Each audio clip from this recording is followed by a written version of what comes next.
Sorry. Yeah. All right, everybody, and welcome to the second half of Camp Bay of Blood, Friday the 13th, the final chapter. Everyone feeling good tonight? All right, so I noticed that I see a few new faces. Maybe some of you weren't here for Bay of Blood, which is fine, although you missed one hell of a fun film. So I'm just going to go over a couple quick things here with the Carlton 4D. Now, how many people here realize that this is not going to be a conventional 2D screening? Oh, wow, okay. Oh, wow, all right. Well, no, this is going to be a very special event. This is a one-night-only thing. It's Carlton 4D. Our projection scientists here at the Carlton have perfected a very fine technology that rivals anything you'll see at the TIFF Bell Lightbox or well, any other movie theater. So we're going to have a lot of fun with this. As you probably noticed, there's a couple of rows here in the front with plastics on them. These are because these are the designated splash zones. So if you are sitting in these seats, there is a likelihood that you will get wet. With a variety of different fluids ranging from water to blood to, well, mostly just blood. So that's pretty much that. There's just a couple of quick things I wanted to mention before we get down to the show. So how many people here came in January for Jason Lidd's Friday the 13th party? Woo! Yeah? All right. Well, some of you did. All right, that's fine. Now, unfortunately, I wasn't there to give my big Jason speech, and the reason for that was due to a combination of pneumonia and me trying to take my own life. So I was put away for a little bit, but I did keep my eye on what happened here at the Carlton, and I wanted to tell a little personal story about why Friday the 13th is such a special franchise for me. Now, it may seem silly to those of you who intellectually masturbate to the works of Jean-Luc Godard and Francois Truffaut and Orson Welles and so on and so forth. But, so for those of you who that's your definition of what quality film is, it may surprise you that people out there actually value and appreciate a franchise like Friday the 13th. For my money, it is by far the best horror franchise, and it's probably one of the main reasons is because of how consistent it is. Now, I don't consider any of the crap that New Line made as Friday the 13th canon. So when I'm talking about Friday the 13th, I'm talking about the 8 Paramount films, of course. And one of the great things, like one of the people I'd like to dedicate tonight's screening to is my mom. I'm not going to go into too many details here, although I guess I already have. But basically, my parents had a really messy divorce. And contrary to the swagger and je ne sais quoi de menor that I exhibit on a nightly basis when we do these midnight society screenings, I am a very weak and some would say broken human being. And when times get tough, I don't always have the strength to be there for the people that I love. And it's one of my very few regrets in life that when my parents got divorced, I wasn't emotionally able to be there for her.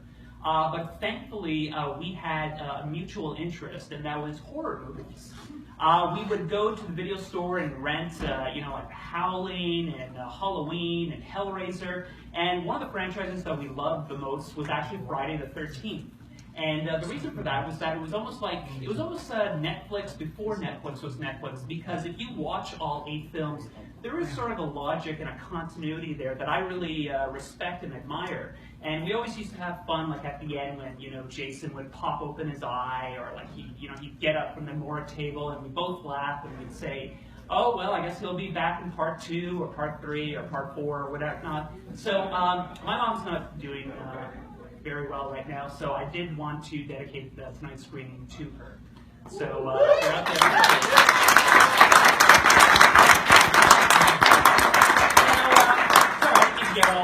Get all emotional there, but anyway, so that's why Jason means a lot to me, and I'm so glad you're all here to celebrate one of the stronger entries in the franchise, Part 4.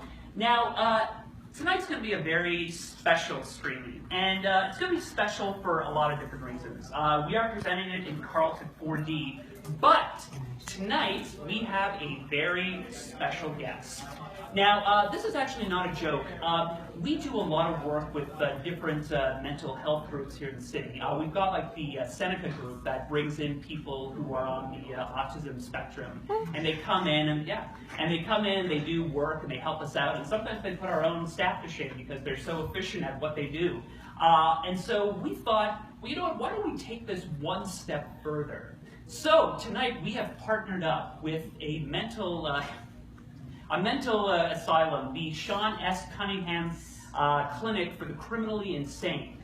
And I think some of you kind of see where this is going. Now, I won't lie to you, this guy does have a bit of a checkered past. He may have, murdered a few hundred people. But you know what I say, you can't go through life without breaking a few eggs, or in this case, a few necks. So, without any further ado, please welcome directly from the Sean S. Cunningham Clinic for the Criminally Insane, our good friend, Basin Jorges. Come on down.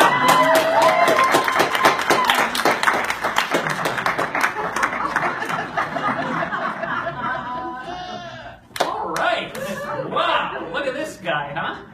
Now, what did you say your name was? Dr. Whitey Blackman. Dr. Whitey Blackman. All right, great.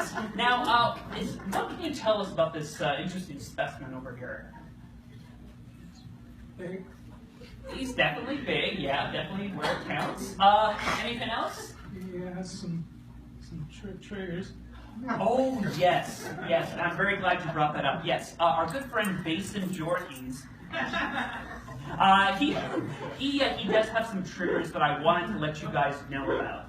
This is very serious stuff because if he sees or hears any of this stuff, he is apt to go a little nuts. We're all mad. We all go a little mad a little sometimes. So some of the things that he doesn't like, he is very much against heteronormative premarital sex. So if anyone here was planning to engage in some sort of orgy, I really wouldn't do it. Don't worry. Hey, I'm married. I married a ladder here last month, remember? I didn't, all right, and some other triggers. He doesn't like weed. He doesn't like alcohol. He doesn't like smoking. He doesn't seem to enjoy large groups of teenagers. But perhaps the biggest trigger that he has is the name Tommy Jarvis. Whatever you do not, under any circumstances, say the name Tommy Jarvis. Exactly. So whatever you do, if you ever see a Tommy Jarvis, whatever you do, don't say Tommy Jarvis. Whatever you do. And that's about it. He's a really nice guy, you guys are excited. Okay, great. Listen, I'm not gonna lie to you. I mean, he's had some good days and bad days. But I can't imagine a better way to rehabilitate a mass murderer than having him watch a movie with 125 other people. And the best part about it is that I've done some careful research, and I can assure you that Friday the 13th, the final chapter, does not contain any of those triggers that I mentioned hitherto before. Now, while I've got you here, let me tell you about some of the other stuff we've got coming up. On October the 21st, we have a double bill called Illusions of Lovecraft.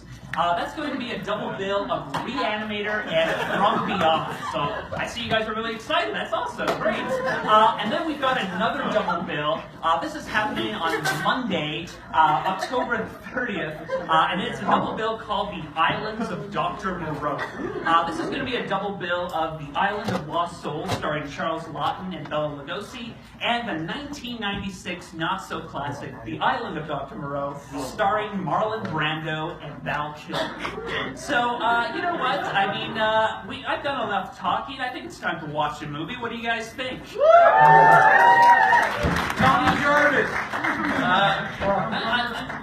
I'm sorry. Wasn't there a doctor here with you? Oh, okay. Well, I guess all right. Well, anyway, I can't possibly possibly imagine how this night could go bad. So I'm going to invite Jason to sit here right in the front row next to these two lovely folks. There you go. There you go. All right.